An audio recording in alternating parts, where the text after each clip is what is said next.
Behind them the sun sank lazily, a huge, lopsided ball of fire too bright to be looked at, and the gathering fingers of dusk stole softly through the trees, casting wan shadows where they touched. The air was thin and cold with the breath of approaching night. Imps of darkness lurked in the tree roots and hollows. But Meg felt no fear. She was alive with warmth, light, happiness. The hills about her were soft-bosomed and gay with autumn's garments. No longer was the landscape salt and drear as it had been back there in the Kota territory, in the place of the gods. This was her homeland, her native Genia. Beyond that turn was a rill. A half-day's march beyond the rill lay the village of her own tribeswomen. From her seat astride Nessa, she looked down upon Daiv, her man, and her voice was vibrant with happiness. "We are almost there, Daiv. Soon you will meet my people, talk with them, learn to love them as I do." Dave smiled at her dubiously. "That I am prepared to do, Golden One. I can't help wondering, though, how they will accept me. After what you've told me about the men of your tribe." He shook his head. Meg made a happy sound deep in her throat, slipped from Nessa's back, and covered Dave's lips with her hands. "There is nothing to fear, Dave. The men of my clan, Pa, they are not like you. They are weak things, meant only for breeding. The mother will know, the moment she sees you, that you are one like the gods. She too made the pilgrimage. She will rejoice and be glad." And Meg moved closer into the circle of his arms. "She will be gladder still when she sees our happiness." "I hope so," said Dave soberly. His lips met hers in the touching of mouths that he had taught her. Then, "But it is too late for us to finish our journey today," he said. "We must find a place to make camp." "Just beyond the turn," Meg told him excitedly. "I know every inch of this country, Dave. When I was young, and studying under the mother to become a priestess of the clan, I used to ride out here to seek solitude and the guidance of the gods. Just beyond the turn there is forest and a small stream. This is an ancient land, my lover. The trees are mighty and strong." But her eyes found his adoringly. "But not so mighty and strong as you," Dave said. "Now, Golden One," reprovingly, but Meg felt happy crinkles in her heart as she saw the way he drew back his shoulders to lead the way into the forest. She did not mount Nessa again, but walked behind Dave, leading the tamed and captive doe by its bridle. Nessa had been Dave's gift to her, a mount to take the place of the horse Meg had lost on her way to the place of the gods when the Wild One had attacked her. A wedding gift, Dave had called it, which did not make sense. But then, Dave was always saying strange things. That was, Meg thought, a trifle awfully, because he came from Kirky, which was a holy place far to the southland, near the land of the escape. His tribespeople were direct descendants of those ancient ones who, long ages ago, had fled from Earth to the evening star in the bowels of a metal bird that spat fire. 1. Dave's skill had captured Nessa, wild woodland doe, but Meg's gentleness had tamed her. She had borne Meg across all these foreign territories, through Braska and Zuri, to the blue shining fields of Tucky. Now, at last, back to Meg's beloved Genia. It had been a long journey and a strange one. Many things had Meg seen. Curiosities that would thrill the women of her clan to startled eyes of astonishment when she told of them. She had seen the long, straight roads built by the ancient ones, their smooth crete now cracked and worn, but still easier to travel than the tortuous woodland paths. She had seen the remnants of a gigantic home called Synody, where once had lived a great folk called the Reds. She and Dave had lingered for 3 days with the tribeswomen of Louisville, whose mother knew the mother of Meg's clan, and had sent greetings and gifts of ripe, fragrant baka. There had they seen an antique statue of a horse god named Manowa. They had even, Meg thrilled at the recollection, slept in one of the traditional oaken homes peculiar to the Tucky folk, dwellings immortalized in the Tucky tribal song, "Sing one song of my oaken Tucky home." And, "It is such a great land, Dave," Meg had said one night, lying sleepless and excited over the wonders she had seen that day. "Such a great land, this Tizathi. How I wish I had lived in it when the ancient ones had welded it all together." "A great land, indeed," was Dave's answer. "But what did you call it? Tizathi?" Yes, explained Meg. That was its name. One of the ancient songs tells of it. My country, Tizathy, sweet land of liberty. Dave looked at her with vast respect. Someday we must visit my people, Golden One. The elders of my tribe will want to talk to you. You have such great learning. But now, at last, their journey was over. Ginnia's sweet green hills cradled them. Tomorrow they would join and touch hands with Meg's sisters. Tonight they would sleep in the little forest Meg knew so well. Dave turned, an unfamiliar wrinkle look on his forehead. Golden One, didn't you say we were coming to Forestland? Yes, Dave. Right before you. There. Then Meg was at his side, and her eyes were round with wonderment. But, but this is not right, she cried. It was no forest that confronted them, where Meg's memory had told her would be a riotous jungle of intertwining green, great trees that brushed the heavens, high archways of leaves and thick-boled woodland monarchs. There was nothing but a vast and desolate plain, strewn with bristling twigs. Stark and severe was that glade, swept bare of all vegetation save these thousands upon countless thousands of twigs. No grass, no shrubs, no flowers. Rough, bare hillside and ankle-deep, the host of stunted branches. I, I don't understand, said Meg bewilderedly. She looked at Dave, fear suddenly cold in her heart, and she made a magic sign over her breast to ward away the evil wood ghosts. This is not as it should be, Dave. Something. The plane echoed Dave's boisterous happy sound. Something tells me, he chuckled. You've made a mistake, Golden One. So you know every inch of this country? Eh? Well, he shrugged. It is a cloudless night. And plain or forest, this is as good a place as any to make camp. Get water, Meg, for the coffee, and I will build a fire. Silently, with the sun heat burning her cheeks, Meg moved to the rill and got water. Then, as silently again, she returned to the spot Dave had designated. By this time she expected he would have made fire sparks with a rock and the bit of flame metal he carried in his pouch. But to her great surprise, no crackling blaze awaited her. Instead, Dave was standing upright beside one of the branched twigs that festooned the plain. There was an angry look on his face. Perspiration dripped from his forehead and his throat. The look he turned to her was red with shame.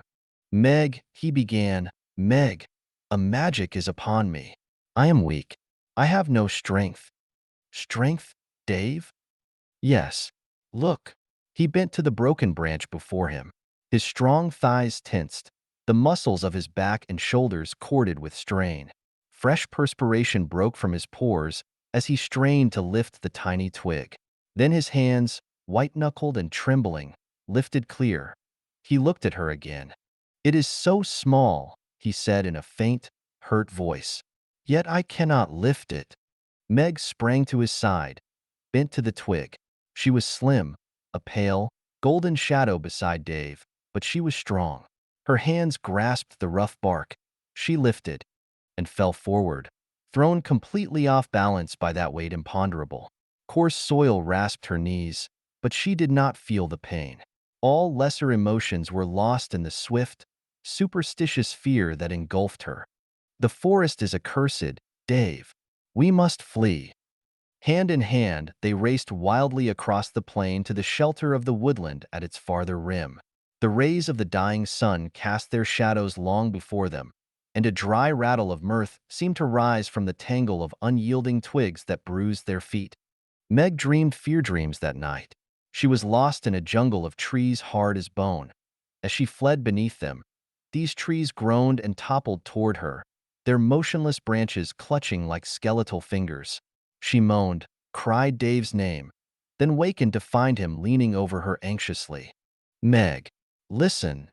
In the cool morning the sound carried clearly to Meg's ears. A human voice, high-pitched and hideous screaming. A hoarse, grating voice. Meg shuddered. A wild one, Dave. He has fallen into one of our traps. Wild one? Trap? 2. I'll show you. Meg rose swiftly, instantly awake as any forest animal. Bright morning sun cascaded down upon her, wakening a sister gleam of gold on her arms and thighs. touching to warm life the tawny down between her high, proud breasts. Save for the white girdle of flesh beneath her fur breechclout, Meg was all gold. Her hair, piled in a loose knot upon her head, was like a shining crown. It was not all women, Dave thought briefly, whose charm withstood the early morning sun. He was lucky to have found as a mate this slim lance of loveliness. He hungered for her lips. But he was Dave, he who would learn. And here was a new mystery. He followed Meg. Meg followed the plaintive cries. They stopped, at length, at the lip of a cleft in the earth. It had formerly been covered over with a webbing of boughs and ferns, but now that cover was broken, and from the bottom of the pit came the howls of pain that had drawn them. Meg's lips were grim, white lines. "He is in there," she said, and as she spoke she unslung her hunting bow, slipped a bone-tipped arrow from her quiver. She stepped to the mouth of the crevice, drew aim. Then, "Wait, golden one." Dave swept the weapon from her hands. He looked down into the pit, cried out sharply, then, ignoring Meg's warning, lowered himself into it. A moment later he was back again, slipping his burden from his shoulder. His burden was, as Meg had guessed, a brutish, hairy man-thing. Foul with the stench of unwashed sweat and grease, grimy with blood and dirt. "You were going to kill him?" Dave accused sternly. "He is a man wounded, and you were going to kill him?" The priestess said haughtily, "He is not a man. He is one of the wild ones. Of course I was going to kill him. That is the law." "It is a poor law," grunted Dave. He was bending over the wild one now, cleaning his wounds with handfuls of clean, dried grass. "If the women of your tribe build traps like these for men, I'm not sure I want to meet them. Ag. False tops and sharpened sticks beneath." Meg the priestess disappeared, and in her place stood Meg the wife, a look of bafflement in her eyes. "But Dave," faintly, "you killed one of the wild ones yourself, the first time we met." "That," said Dave curtly, "was because he tried to limber you. I wanted you for myself. There. He's coming around now. How do you feel, man? Are you all right?" The wild one's eyes were uncomprehending as they saw the golden-limbed priestess and this strange, hairless man before him. His bearded lips parted in a strangled fragment of speech. "I am all right." Then, to Dave alone, "You saved my life." Dave nodded. Thoughts crawled slowly behind the wild one's eyes. He reached a decision. From his filthy loincloth, he drew a chipped and rusted blade. This he offered to Dave. With the other hand, he smoothed flat the verminous tangle of hair above his heart. "My life is yours, stranger," he said humbly. Meg's eyes were wide with astonishment. From infancy, she had been taught that the wild ones were mad creatures without mercy, without human sentiments. Beasts that prowled the forests with but two thoughts in their minds: to satisfy the hungers of their bellies and to kill. Yet here was a wild one displaying the civilized emotion of gratitude. To Dave she said querulously, "He must be crazed, Dave. Let us take him with us to the village. The tribe mother will want to see this marvel, a wild one with a woman's instincts." "He goes free," said Dave. He was still curt. He lifted the wild one to his feet. "Can you find your fellows, wild one?" he asked. The wild one nodded mutely. "Then go," ordered Dave. "And be more careful of traps in the future. Be gone." But the wild one hesitated an instant longer. The words came haltingly from his lips, but they sprang from his heart. "My life is still yours, hairless one. Should ever you decide to claim it, you will find me north of this spot, in a hillside cave by the waterfall." Then he was gone, a brutish, gnarled, hairy shadow sliding through the matted jungle. And to Meg, "Come, let us find your people," said Dave. "I am minded to see what folk would harm poor brutes like that one." Meg pondered for hours as they marched those last few miles to her native village, but she could not quite discover why it was that her cheeks and throat felt so hot. It was as though the fever god was within her, but she knew she was not ill. And so, finally, she riding upon Nessa's back, Dave striding before her on swift, sure feet, they came to Meg's home, to the village of the Genia clan that was her own.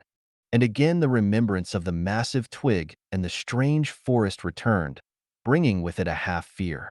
It lay uneasily in their minds like the brooding residue of a dream. Chapter 2. The Invaders. The glad word sprang first from the lips of the warriors who guarded the gates of the village. It is Meg. Meg has returned from her pilgrimage. Tell all. It spread to the workers in the fields. They rose from their labors, wiping grit-coarsened hands upon their thighs. Their eyes brightened. Meg has returned, and the breeding mothers heard, they lolling their plump, lush bodies in the sunlit doorways. They heard, and their soft eyes filled with ready tears. They waddled forward, their bulging hips swaying like ripened corn. It is Meg, come back from the place of the gods. 3. The men, too, heard. They simpered foolishly and rolled their great, soft eyes and primped their oiled hair. And word reached the tribal mother, who came from her home to meet the priestess. They met within the confines of Meg's village. The aged mother moved to greet Meg with arms outstretched. You are returned safely, my child. May the gods live forever. Meg could not speak for the little happy imp who clutched her throat and made water in her eyes. Her hands, tight and hot on the withered hands of the old mother, were speech enough. The mother bent forward and made a sign upon Meg's forehead. You have learned the great secret, my daughter. I can tell that by the look in your eyes. Now you have passed the last barrier between you and the motherhood of our clan. Tonight we will have a great feast. At its conclusion I will invest you in the ultimate mysteries of your task. There was a stir in the crowd surrounding Meg and the mother. Daiv, chafing with impatience at being thus ignored, had thrust himself forward to his wife's side. What is this, Meg? Cried the mother. Have you turned warrior as well as priestess? Where did you capture this hairless man-thing? Now was the moment Meg had been at once dreading and looking forward to.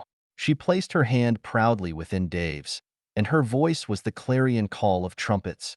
It is no man-thing, mother. It is a man. A real man such as were the gods. Not a scrimping parody like our breeders, nor a foul brute like the wild ones, but a man. He is Daiv, my mate. Mate. The word leaped not only from the mouth of the mother. It was rasped by the workers and the warriors. It was piped in the shrill, frightened quaver of the breeding mothers. The mother's eyes clouded. Mate, Meg? What madness is this? Surely you know a priestess who would be a mother may not mate with a man. Daiv said humbly, yet at the same time pridefully, so Meg believed, O mother, until I taught her differently, and until she learned the great secret at the feet of the gods. I am Daiv, known as he who would learn. I come from the place of the escape. My people live by the laws of the ancient ones. In our land, man and woman are equal. We give and take love in the sacred customs of marriage. Meg wished desperately that Daiv had said nothing. Given time to lead up to these revelations, she felt she might have presented the argument more convincingly.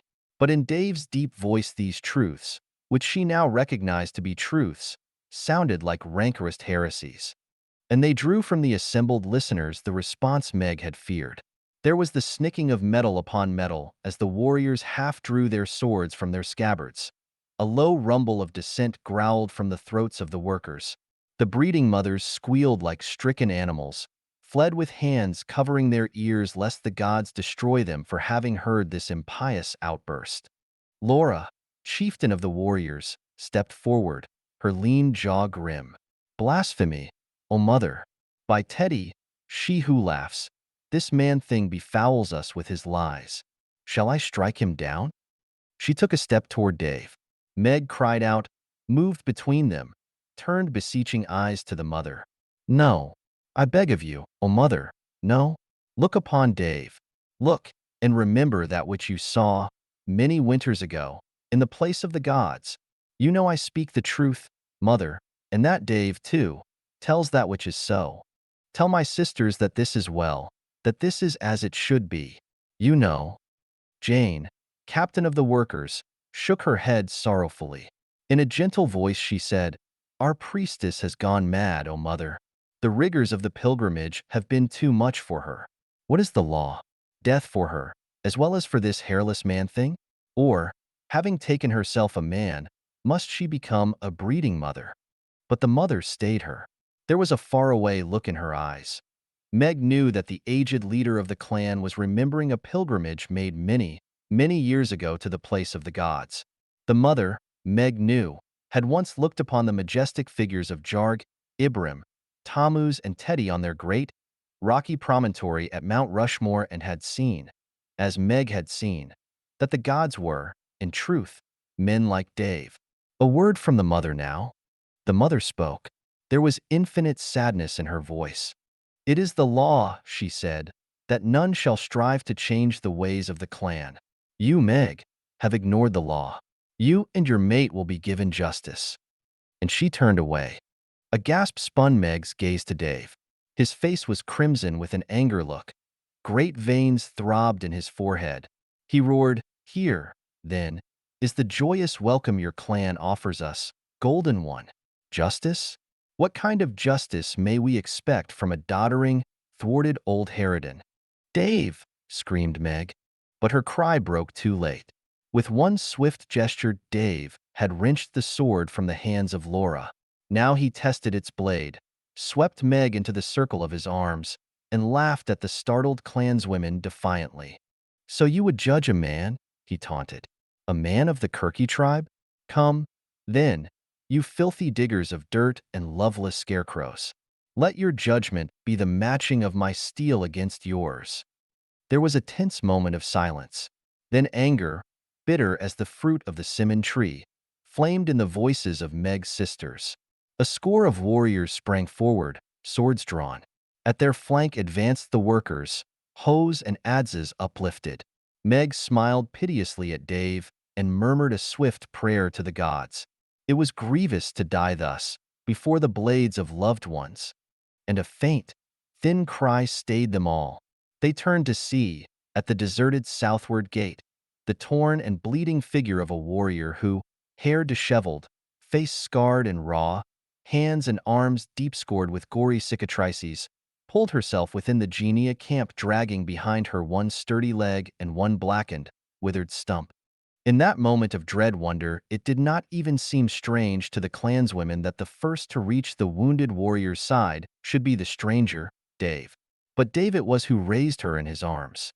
The visitor's eyes were filmed with pain, horror, fatigue. They unveiled now, and an indomitable purpose shone through. In a husky voice she faltered, "It is too late to save me. Soon I will join my clanswomen and the gods. Save yourselves." There was unbelievable gentleness in Dave's voice. "What is it, warrior?" he asked. "What enemy thus cruelly destroyed you? Of what would you warn us?" From some deep hidden well the messenger drew new strength. Her eyes blazed as she answered, "I bid you flee to the secret spots of the mountains. An evil foe even now marches upon your camp. Stunted and vicious little yellow-skinned men-things who limber, for our clans, destroy our fighters with tubes that maim and stun."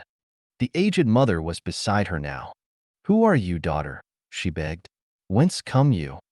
"I am Vivian," labored the refugee, "of the Dam clan. Short days ago came strange lightings in the heavens. Mad thunders burst in the forests about our village." Jane interrupted, startled. "Mother, the omens we heard night before last in the forest to our west." And Meg looked swiftly at Daiv.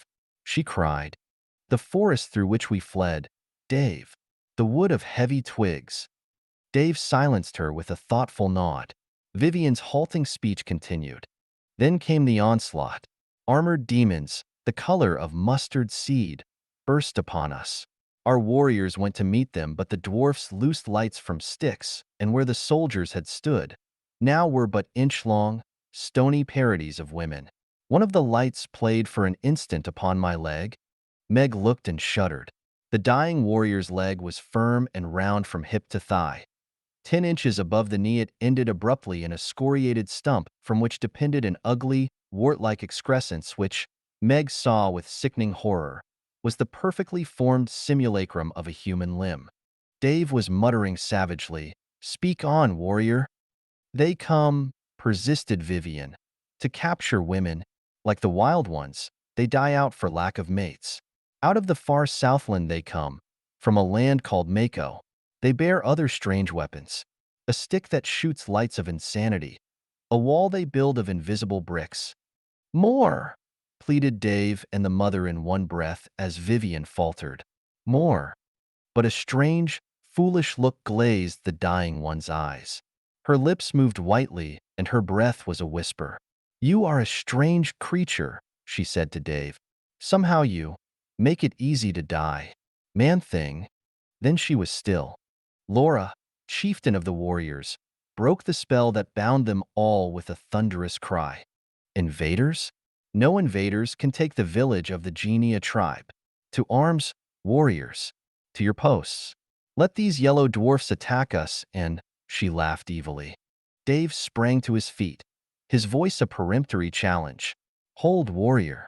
Did you not hear what Vivian said? These invaders have magic weapons, sticks that spit insanity and crumpling death.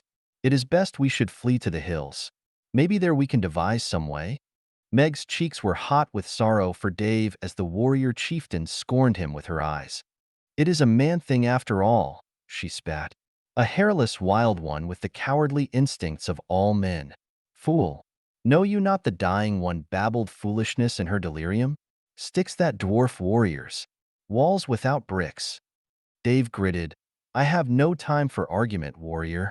To the mother he cried beseechingly, there is little love lost between me and thy clan, O mother. But because you are Meg's sisters, I would see you live. Believe me, there was truth in Vivian's warning. I myself have heard elders speak of a sunlit land called Mako, peopled by savage demons.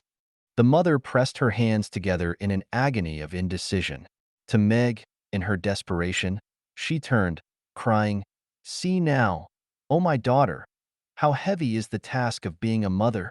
And she muttered, half to herself, If this be true, then all are doomed unless we flee. But if it be lies. Dave, man of action, tired swiftly of this maundering. For the second time that afternoon he reached for Meg's hand. Come, golden one. Let these fools die. Let them become stiffened twigs of humans as the branches we saw in the forest were stiffened and dwarfed trees. I will take you to safety. Meg took a step forward. And then, one of the women laughed. A sneering laugh. Meg's cheeks flamed, and her outstretched hand dropped to her side. She shook her head. No, Dave. Sadly, I had not dreamed you were. A coward? Dave supplied the word wrathfully. I am a coward to wisely flee from the magic of men who know the secrets of the ancient ones. By the gods, golden one, it is you who have lost your senses. If you will not come willingly, I'll save you in spite of yourself. Come. And he sprang toward her. Meg stumbled backward, torn by 1,000 conflicting emotions. Then, of a sudden, came that which coalesced all her emotions into one indistinguishable chaos.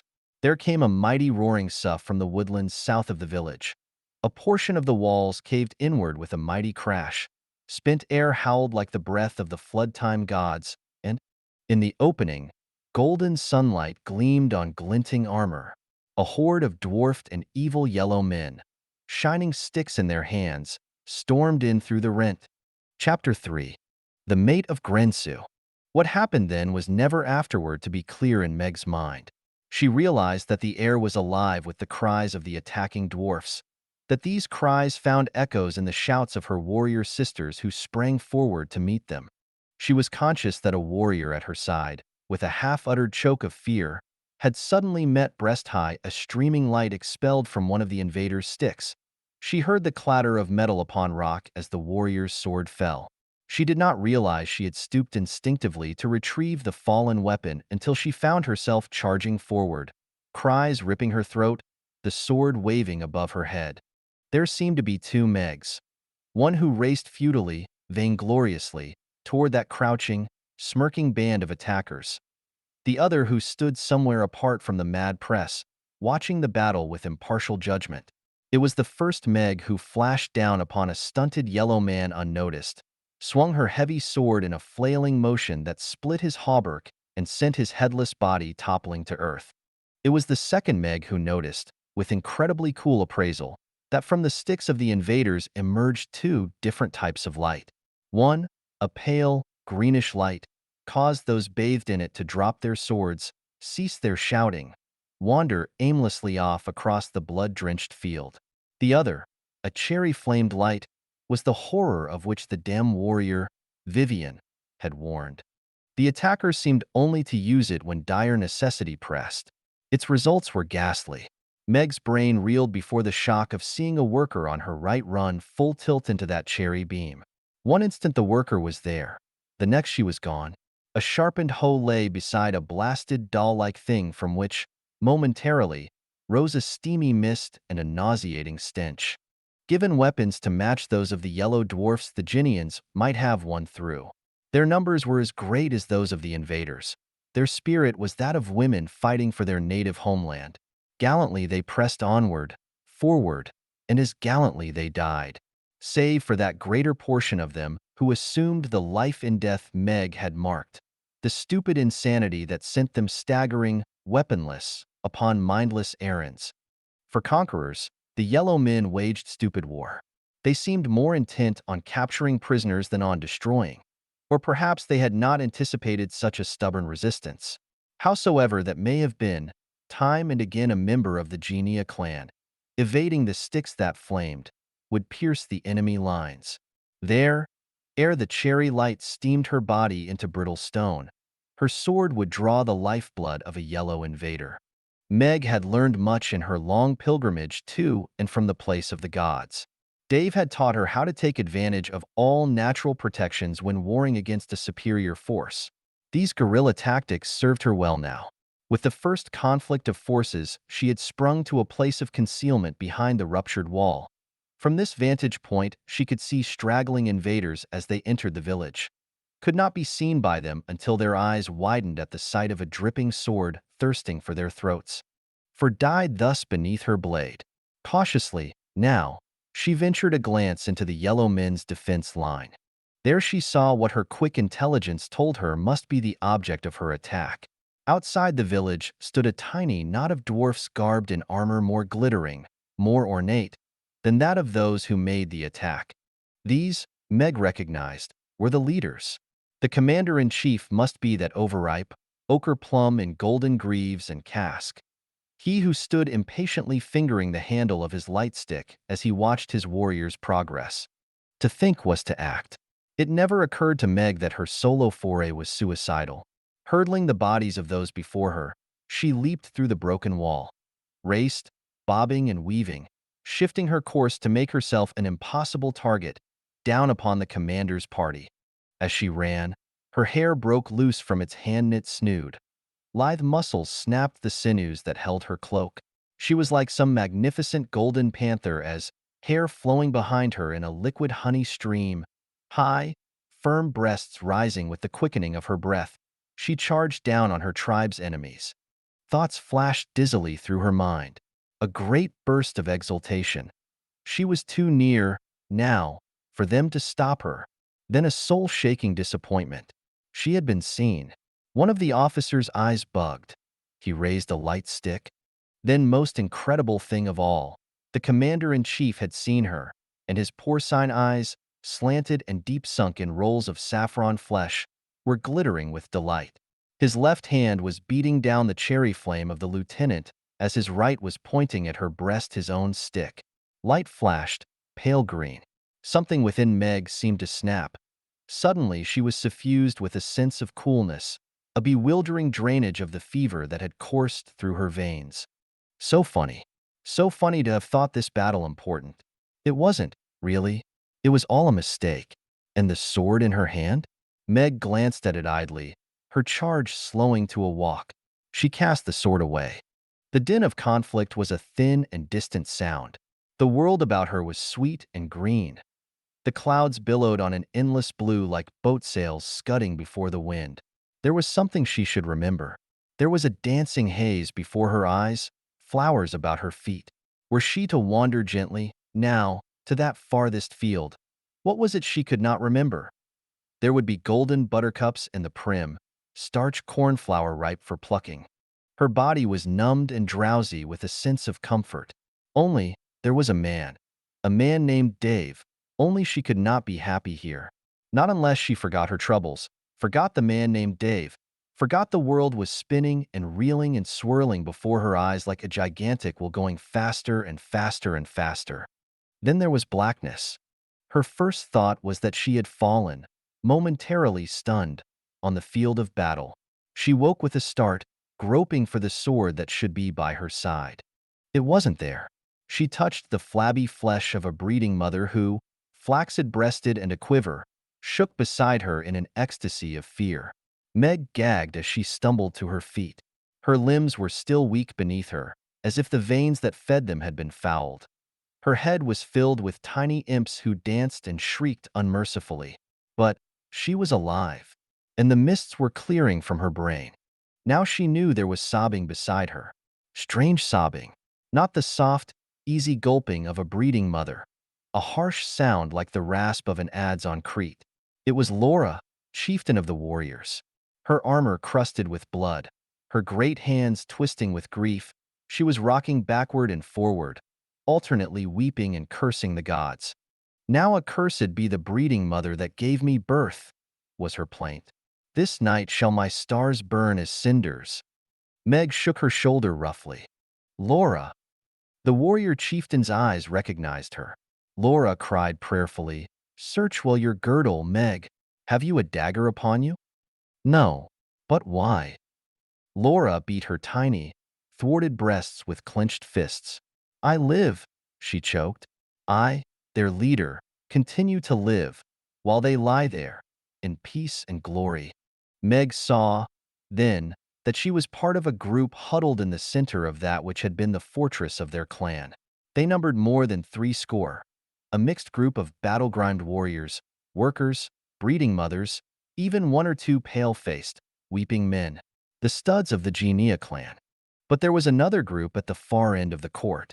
These would never again either laugh or mourn. They were the dead, workers and warriors for the most part, although a few plump, bulbous bodies fed the mound. In still another place lay the bodies of the slain invaders. These had been accorded more dignity. All about the arena lay curiously shaped pebbles which, Meg knew, shivering clammily, were not pebbles. Two stunted yellow men, grinning callously, now busied themselves raking up these grisly objects. Meg said, the mother, and as if in answer to her thought, a gentle voice reached her ears. I am here, Meg, my daughter. Meg turned swiftly. The mother of the clan lay behind her, motionless, head lifted upon a bolt of cloth someone had provided. There was an image of dreadful pain in the mother's eyes. Meg sprang to her side, heart bursting with sorrow. Mother, you are hurt. Nay, daughter, I am slain. The mother sighed, a wan breath of regret. They had no intent to kill me, but the rays were too potent for my aged body. I will linger yet a little while, then I must go. It is sad that I must leave my clan captive to a race of beasts like these. Meg said, Rays, mother? Yes, my child. Those weapons which our warriors could not comprehend are similar to those which, in the old legends, it is told the ancient ones used to destroy each other. Vibrations that cause, in one case, horrible death, in the other case, stupefaction. But how? I am not sure. But I think the cherry light has the power of absorbing all water from the human body, thus dwindling it instantly to a husk. The green ray interrupts the nerve centers, breaking the brain's contacts with other organs. The mother's face was resigned. All these things and many others you would have learned, Meg, had not this catastrophe come upon us, and had not you returned from the place of the gods with a mate. Her last word reminded Meg of that latent question which the green ray had driven from her mind. Instantly her heart was cold with dread. Daiv. Oh, mother. Daiv. I do not see him. Is he one of those? Her eyes stared with horrid fascination at the tiny pile of simulacra the invading warriors were raking together. But it was not the mother who answered. It was Laura, now come to their side. The warrior chieftain's lean face was etched with scorn. No, Meg, your man-thing is not there. That would be an honorable death for him. Meg faltered. Then where? The mother's eyes, in pity, would not meet Meg's. He fled, Meg. Fled. Daiv fled. Meg stared, every fiber of her body taut as the gut of a bow. I, I do not believe it. Even Laura's harsh voice was more gentle as she said, "It is true. He was but a man, Meg. A man, weak and cowardly. With the first breath of fighting he turned and fled the camp. Into the hills beyond." The mother intervened. "Perhaps it is better so, my daughter. Perhaps your own madness escaped on his limbs? If ever we win free of this host." Meg's newfound world of love and happiness crumpled into shards about her feet. There was a redness on her cheeks, for Daiv and for herself who had let his mouth touch hers. The reins of weakness filled her eyes, and she said, "So be it, mother." It was at that moment a coarse, guttural voice interrupted her. "Ah, there she is. That's the one, Leekno. Step forth, ivory one." Meg turned, staring at her, his lips red and moist as the pepper fruit, was the golden-greaved and helmeted commander whose actions had at once saved her life and broken her will for battle. A fungoid puffball of a man with twisting mouth, his eyes upon her made Meg feel suddenly naked and unclean. She shuddered. "Step forth, I say," repeated the leader. A yellow soldier moved to enforce his command. Meg shook free of the underling's touch, moved a step forward with a proud freedom of motion that wakened a dancing light in her accoster's eyes. His voice was a purr of satisfaction. "I was right. Very well, Leekno. You may distribute the other captives to our men by lot. And mind there be no wrangling amongst them. This barbarian I will take to my tent." Meg demanded, "What is the meaning of this, little monster? Who are you to thus address a priestess of the Genia clan? And what would you of me?" The commander's slant eyes blinked in appreciative delight. "A spirited filly this," he murmured. "Know then, woman, that you are greatly honored. I am Grensu, captain of this band. We are a legion of the mighty race of Japcans who rule in the sunny land of Mako, many days' march to the south of here." From behind Meg, the aged mother's voice stirred in sighing wonder. "Mako? In the books of the ancient ones, it is written of a land by that name. But its rulers were white men." Grensu made mirthless, happy sounds in his throat. "The old one surprises me. I, withered crone, in the early days it was as you say. But that was before the great wars, and before the rebellion of the women. Even then there were in Mako many of our race, children of the sun. But when mankind destroyed itself and the ancient ones died out, battling first each other, then between their sexes, we stayed aloof. We waited and planned and bred. Our Japni blood mixed well with that of the Makans, giving rise to the mighty stock we now represent, the Japcans." Grensu glanced down his own obese frame pridefully. "Now, not only are we the possessors of the secrets of the Ancient One's war weapons, but we are become perfect in body and brain." Meg laughed scornfully. "Little fat-bellied lemon, I could squeeze between my fingers so." And she took a step toward Grensu. For a second he looked startled. Then an expression of mingled pique and admiration modeled his pudgy features. "You will make a haughty doe to tame, ivory one," he smirked. "But tame you I will. Come." Still Meg did not move. "Come where?" "Have I not said," Grensu informed her, "that you are to be favored? Like the wild ones who infest the forests of your land. We of Mako find need of new and sturdy mates. That is the purpose of our expedition. But you, White Limbs, I have chosen for myself." The high color rushed to Meg's cheeks. "Me, little toadstool. Know you not I am a priestess and inviolate?" Grensu's waning patience snapped. He turned to his lieutenant. "Leekno," he said. Chapter 4. Meg's daring. But not at that moment was Meg to be forced to make the choice between submission and death. For there came an interruption. One of the Japcan lieutenants approached the group, hailed his leader. "The wall is set up, O Grensu. The men await your inspection before setting its field into operation." Grensu snarled, "Away, sluggard. Cannot the men do the least thing without? Very well. I will come immediately. Leekno, stay you here and keep a watchful eye on my reluctant priestess. I will return soon." He waddled away, a lecherous ball of dough in gold armor. He joined at a little distance a group of invaders huddled over a strange, shining box. From this emanated fine bars of soft god metal. There was brief conversation between Grensu and the workers. Then one of the yellow dwarfs nodded and pressed down a standing lever. There rose a startled cry from the captive Genia tribeswomen, for a crackling wave of thunder rolled about the camp. Arcing out from the two arms of the magic box came an invisible something that sent dust flying as it scratched a mysterious circle about the entire village. At the opposite end of this circle, the two racing walls of invisibility met. There was a concussive echo and a blinding flash. Somewhere high above came the rare pain cry of a buzzard. As the women watched, the sheared hinder half of a bird of prey plummeted to the ground, fell with a thud, lay there flopping and bleeding. Already dead. Laura cried, "Walls without bricks!" And Meg looked at the guard incredulously. "What marvel is this, ochre toad?" she asked. "I see no beam, no ray, yet a bird is slain." Lichno growled, "Mind your tongue, woman," but he grinned. The bird must have been right above the circle when Togi switched on the force field. "Force field," repeated Meg dazedly. She was not sure, now, but that the clan had erred in opposing these invaders. Surely men, howsoever ugly and miscolored, who possessed magics like this must be gods in themselves. It might be wise to submit to them without further ado. Then she thought of her own tribal gods, of Stern, judicial Jarg and smiling Teddy, of the ringlet Tammuz and the sorrow-eyed Ibram carven in eternal rock in the salt wastes so many marches from here.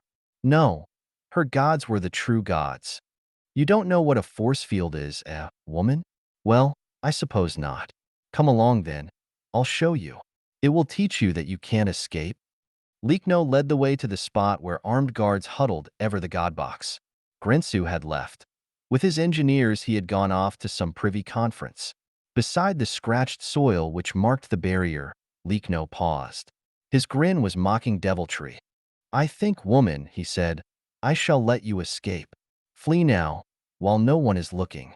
Meg's heart leaped in her breast as a startled fawn at the voice of a hunter. Swiftly she breathed, "My undying thanks, yellow friend. Meg the priestess will never forget this." She sprang forward. The surrounding forest was but a few yards distant. Let her reach that leafy fastness, no dwarfed invader could ever recapture her. She would flee to a neighboring tribe, there find help for her captured clanswomen. These thoughts spun dizzily through her brain as she took 3, 4, 5 leaping strides to freedom. And then there came a violent, staggering shock. Pain trembled through her body, flooding her with torment. It was as though a mighty hand had struck her across the face, bruised her straining breast, flung her backward. She lay in a crumpled heap, dazed, shaken, upon the ground. And in her ears was the belly-deep, taunting laughter of the yellow-skinned guards and Lichno. Lichno's bulbous body quivered with jelly-like mirth. Fun waters streamed from his eyes. "Meg the priestess," he howled, "will never forget this. How right you were, Whitelegs. Tell me, is it your bruises that will keep the memory fresh in your mind?" Meg said nothing, but she reached out, cautiously, before her. This time it was a hesitant finger, rather than the reckless force of a headlong plunge, that touched the invisible wall.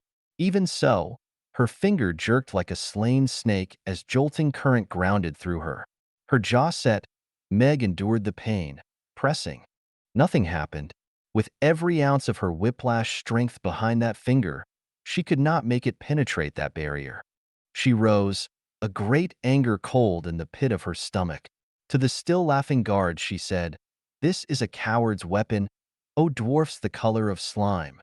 Yet it will take more than this wall without bricks to save you when my neighboring clanswomen come to rescue us. Their swords and arrows will hack this fanged barrier to bits." "So," mocked Lichno, "move aside, Togi." And he stepped over the god box, moved to his right, and was facing Meg. "Togi will lend you his dagger, woman. Hurl it at my breast and learn the truth." Meg snatched the proffered weapon eagerly, and in the same movement spun and whipped it squarely at Lichno's bulky frame. There was a brief, scintillant prick of light. The dagger dropped harmlessly to earth at the circle's rim. Lichno's thick lips continued to grin as he returned through the portal which stretched above the box. "Thus you have learned, woman, that there is no escape. And now, back to your companions. The mother said, Meg. Her voice was a whisper, so low that Meg could scarcely hear it. The priestess bent beside her. Yes, mother? The force wall. You have seen it? Meg said despairingly. I have seen it, mother. No woman can pass through it, nor can a weapon.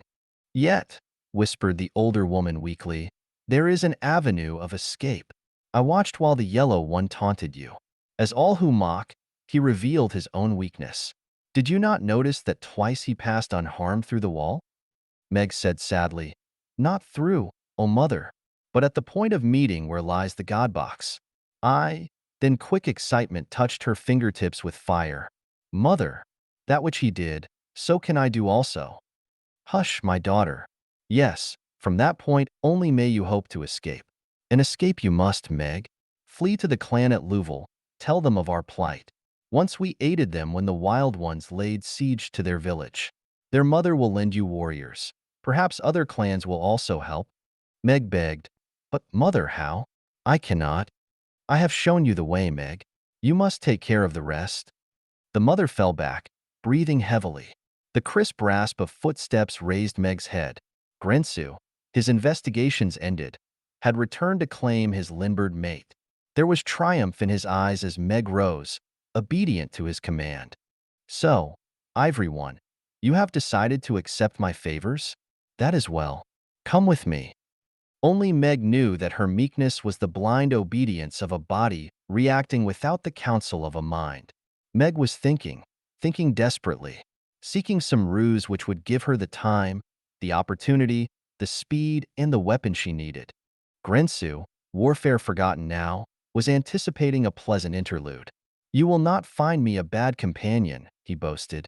I am a mighty leader and a strong man, my wild doe. Doe.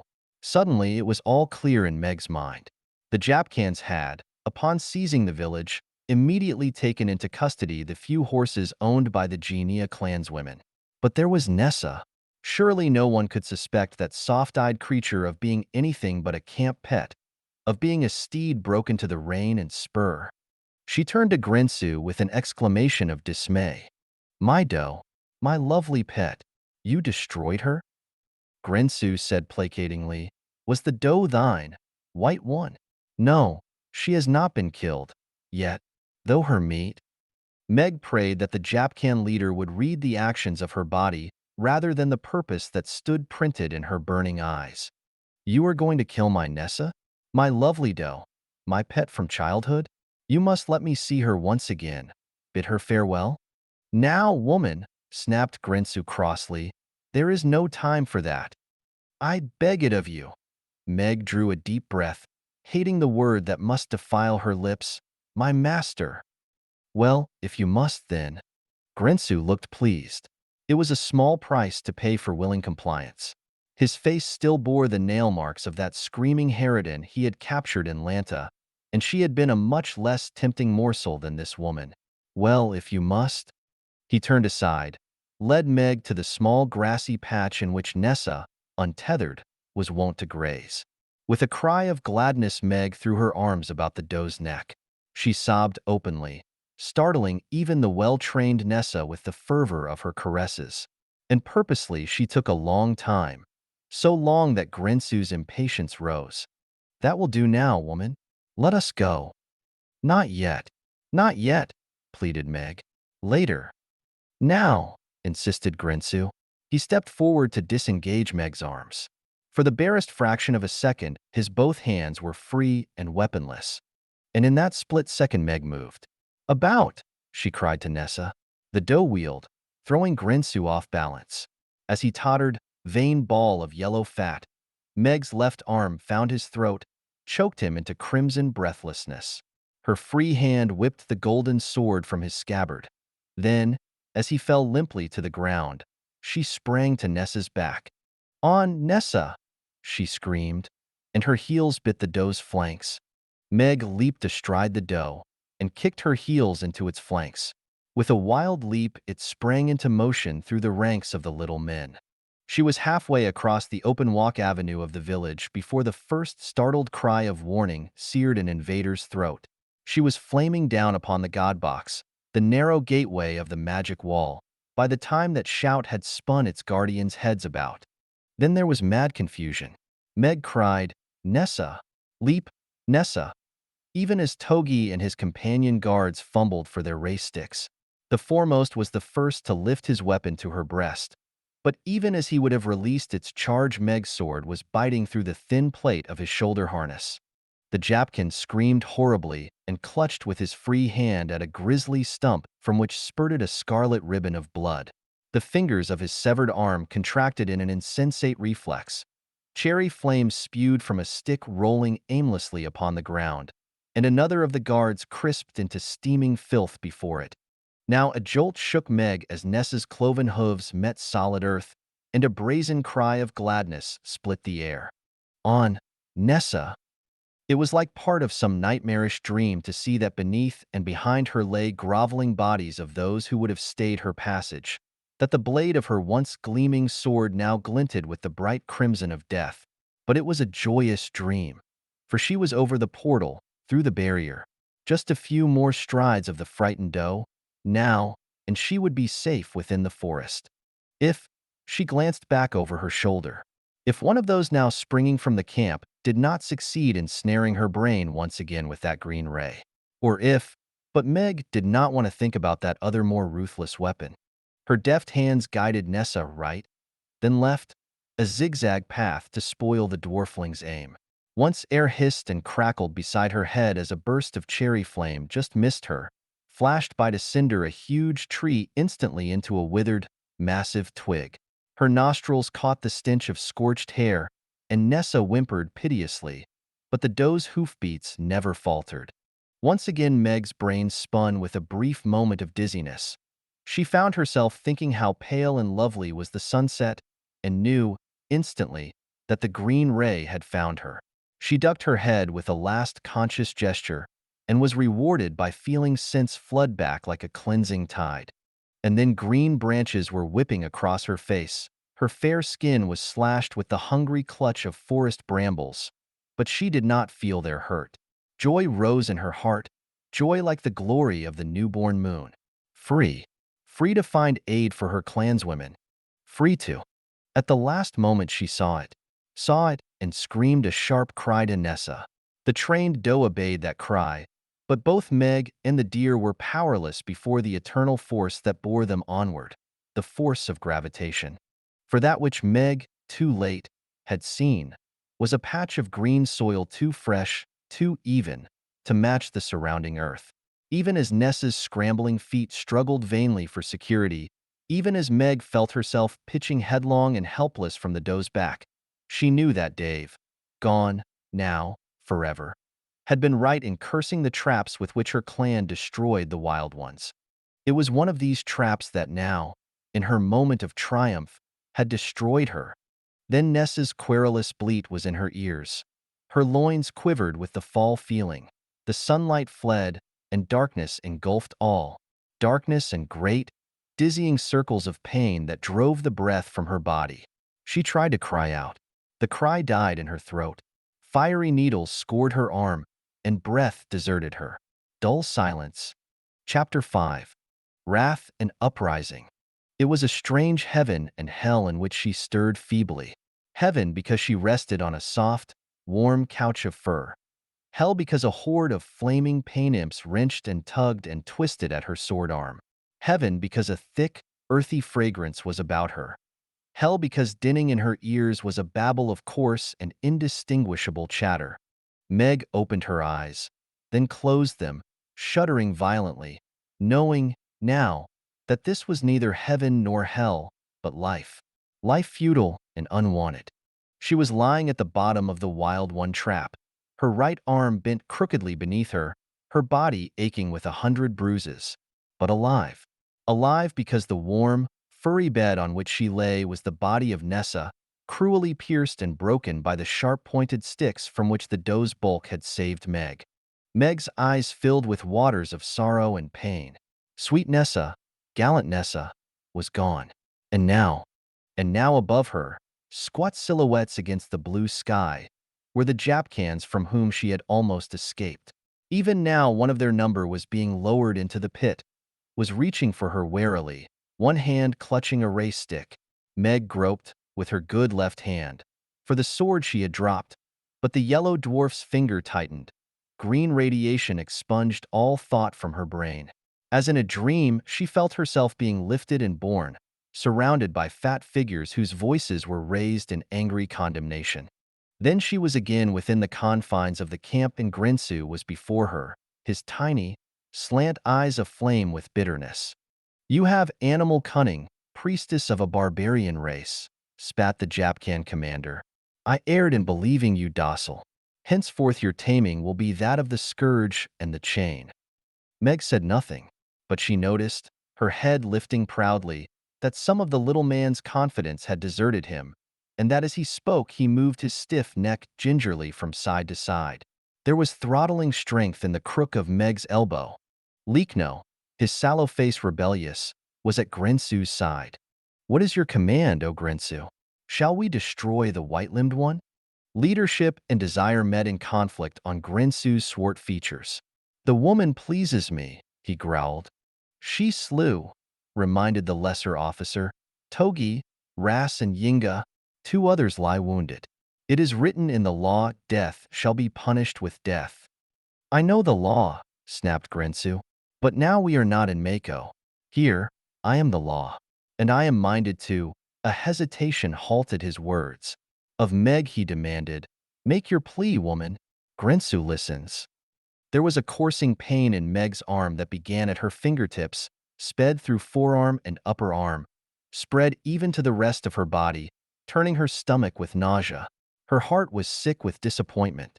Almost had she succeeded. But almost was a bitter draught from the waters of might have been. This day, which had dawned so fair and with such great hopes, had become a leaden weight to her heart. There was nothing now worth living for. Daiv, her mate, in combat had proven a coward. The beloved mother of her clan lay dying. A score of her sisters were pellets of death, heaped in a pile of rubble. Her last, desperate attempt at freedom had failed. "I make no plea, yellow man," she said haughtily. The Japcan warriors muttered amongst themselves. Grinsu's ripe lips pursed irately. "You do not understand, Ivory One. I offer you one last opportunity. Pledge fealty to me at even this late moment, and your life will be spared. Your wounds will be soothed by our healers, and yes, even now Grinsu will permit you the great honor of becoming his mate." His slant eyes probed hers. "Well, woman, what is your answer?" A laugh of sheer hysteria, a laugh that was half a sob, broke from Meg's throat. She stepped toward the little yellow commander. "This is my answer." And she spat squarely in the dwarfling's face. Grinsu turned livid. Beneath his yellow skin the blood surged unhealthily, turning him to a sallow parody of a man. Fat fingers shook as he wiped his face, screamed viciously, "Seize her! Put her to the sword, Likno." "No, wait." Flames of pure hatred danced from his eyes. "Who defiles the haughty blood of Japcan shall not die thus painlessly. Her death shall be a slow one in which, shrieking for mercy, she shall have time to remember this moment." He stood quivering, shaken, searching the dregs of his mind for a fitting torment. Meg, waiting, saw from the corner of her eye a faint movement to her right. The warrior chieftain, Laura, had stolen close to one of the stunted invaders. Her hand was even now reaching for his sword. Meg knew the meaning of that trial. Laura well knew she had no chance to fight or escape. Her sole purpose was to clutch that sword and plunge it through Meg's heart to spare the priestess worse horrors. Then, though both of them died, their deaths would be clean and welcome. Meg wrenched her eyes away, tensed her body for the moment of cold fire, and then there came a shout from the portal. The voice of a Japcan guard crying amusedly, "By the serpent, O Grinsu, we are attacked by a band of naked apes. Come you and view this wonder." All wheeled, and a swift hope flamed in Meg as she saw that the new besiegers were a host of the wild ones. Laura, at Meg's side in one swift bound, cried out hoarsely, "What other marvel shall the gods send us this day, my priestess? Behold, Even the skulking rats of the forest have this day turned against us. Are we, then, accursed? But Meg, forgetting her pain as for the moment she had been forgotten, gasped as the full import of this raid broke upon her. It is not us they attack, Laura. See who commands the wild ones. The leader was not hard to discern. His supple, hairless body stood out like a living white flame against the background of gnarled, hairy ones. His chestnut mane towered a full head above the tallest of the wild ones, and he bore a great, rusted, two-handed sword in one hand, waving it as a child a shaking gourd. It was Daiv. Then Grensu's hand was upon Meg's shoulder, spinning her about. To a brace of yellow warriors he was howling. To the homes with this prisoner. We will attend to her when we have broken these foolish man-things from the forests. Come. He moved away with his lieutenants as Meg was taken to the home wherein her sisters had been confined. Brutally, she was shoved inside. The two guards took their posts at the doorway. Meg pushed her way to a window to better watch the battle. There was little, pitifully little, to watch. By the time she reached her vantage point, the horde of wild ones had deployed in a great circle about the Genia village. Now, at a signal from Daiv, they rose like a great, swarthy tide and rushed down upon their enemy. With their advance, a groan of despair rose from the imprisoned women. Daiv had made his escape too soon. He had not seen, had not suspected, the existence of a weapon such as the Japcans' force wall. At one moment, a throng of roaring wild ones was racing upon the village. At the next, scores were piled, shaken and bruised, before that invisible barrier, unharmed, but futile. How futile, they did not at first realize. There was courage in the hearts of the wild ones. Courage the existence of which the clanswomen had not dreamed. Despite their bruises and the racking pain which, Meg knew from experience, was throbbing through their veins, they rose from the ground. They hurled themselves once again and viciously at the wall they could not see. Lances shattered against that impenetrable force field. Swords were hammered into blunt grips, but the wild ones could not effect entry. Daiv was everywhere at once, begging, pleading, cajoling his newfound army into greater effort. Twice Meg trembled as he threw himself vainly against that force.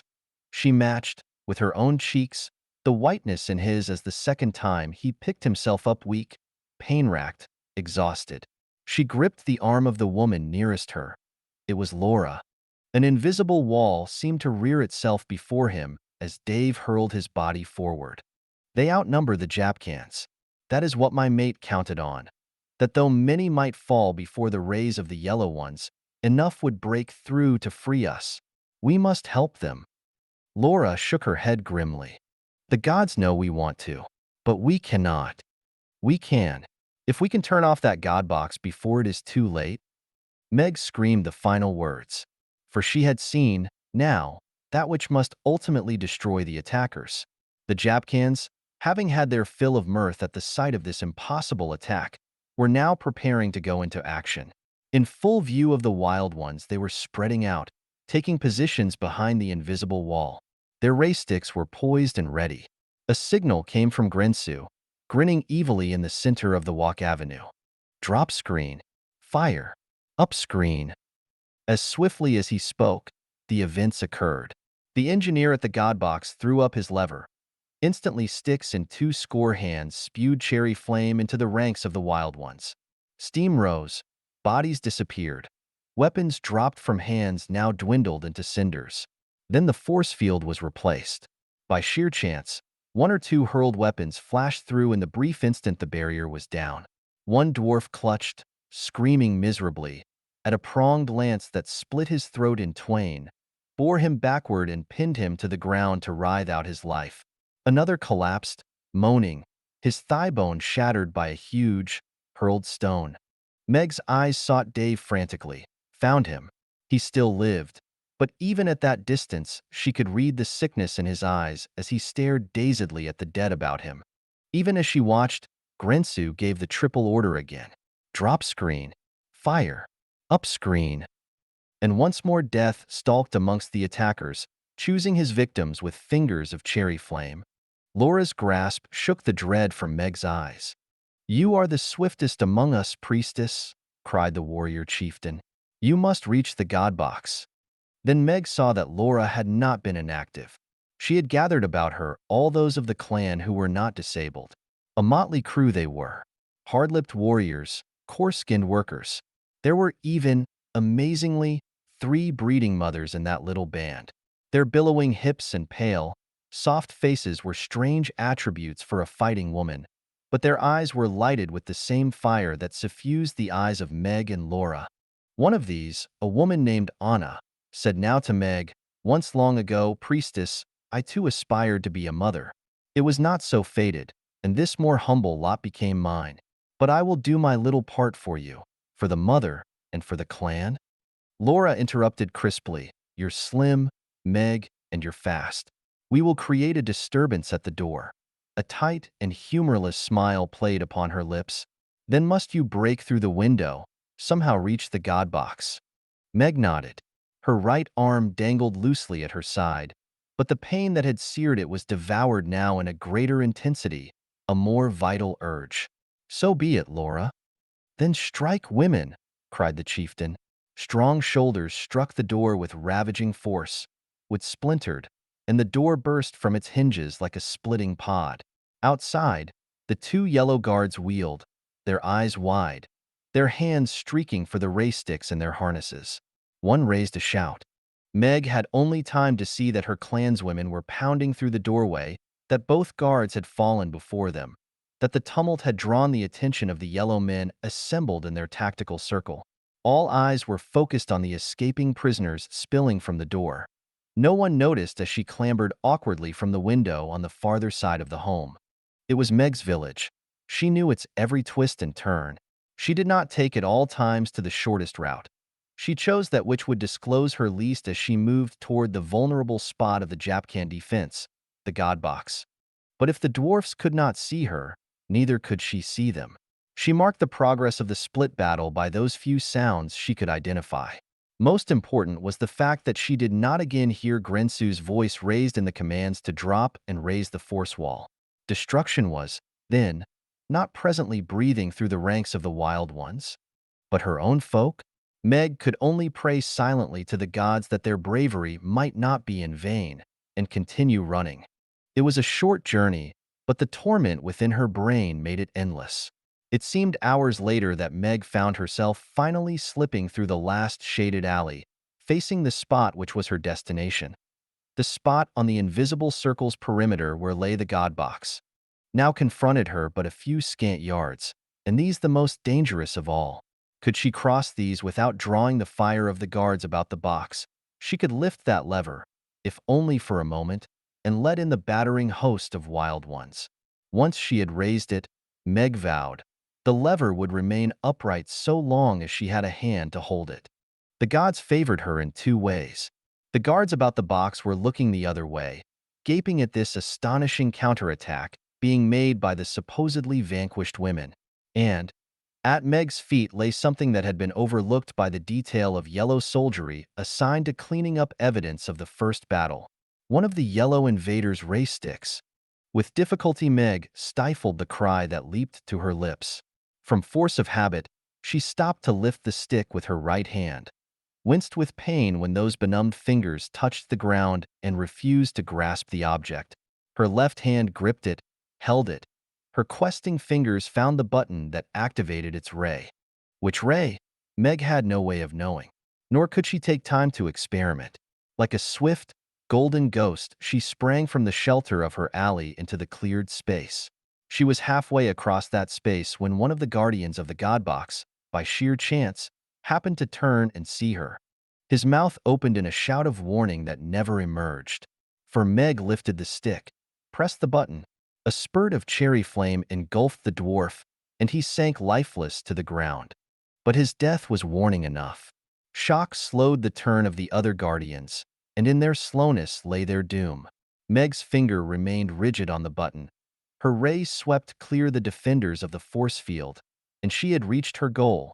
With a great shout of triumph, she stumbled through that foul, steamy mist, feeling scorched cinders beneath her feet, and found the lever.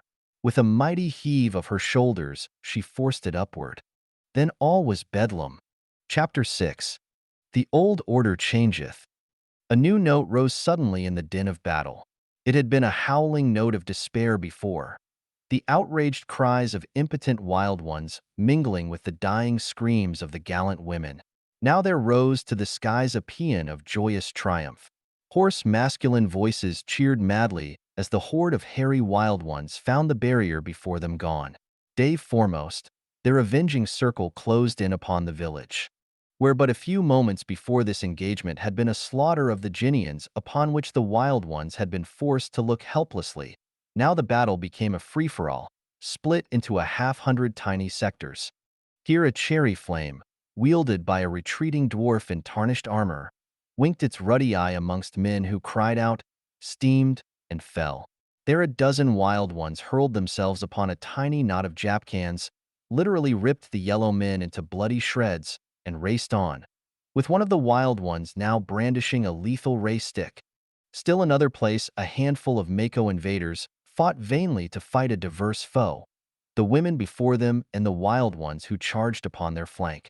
Up to now the Japcans had been content to subdue this Genia uprising with the green, stupefying ray. Now they broke out their red weapon. Meg curdled with agony to see women die beneath that cherry flame. But Daiv? Even as her mind asked the question, she found him. He had been at the farthermost perimeter of the circle. Now he was racing recklessly across the central arena toward her. In haste or sheer bravado, he had picked up no ray weapon, but still brandished the huge, two-handed sword with which he had stormed the citadel. But it was not this that miraculously saved his life from the lightning of crimson that flashed about him. It was his instinctive grace and agility, his perfect sense of timing. More than once Meg's lips formed a wordless shout, as it seemed one of those flaming tubes must surely spend its charge on his smooth, gallant body. Each time Daiv saw the new danger, swerved to avoid the ray. And more than once his mighty sword accounted for the dwarf who would have been his destroyer. Then, from another angle of the courtyard, burst a fat, bustling figure. Grensu.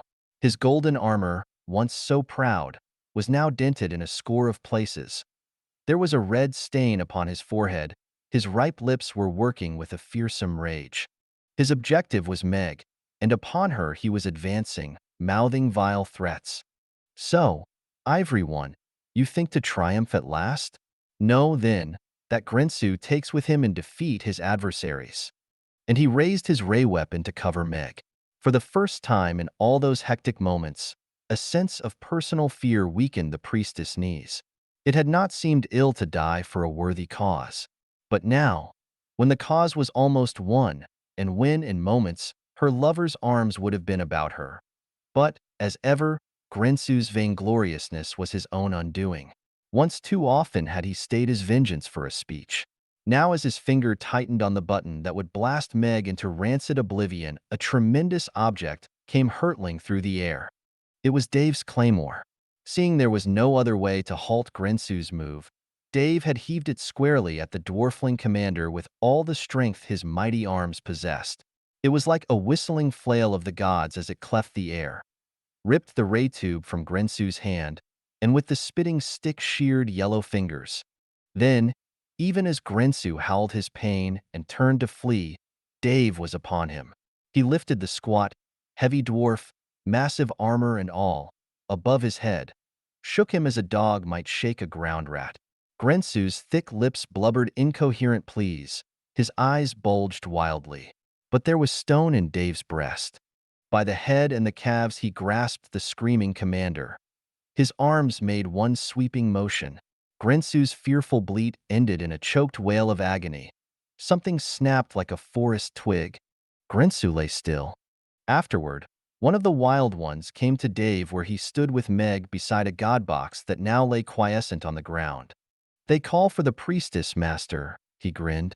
The old one lies dying. Will you bring the lovely one to the home?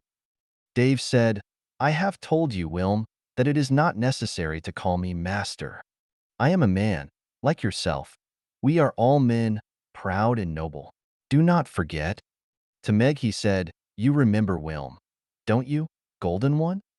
Meg did, though it was difficult to see behind the grinning, confident features of this hairy one the same terrified creature whom Dave had rescued from the pit just the day. Could it be so short a time before? She nodded. I remembered Wilm, Dave told her with a happy look, when the lemon-skinned dwarf band attacked us. From the first I knew our defense was futile. We were too few. We needed more and stronger fighters.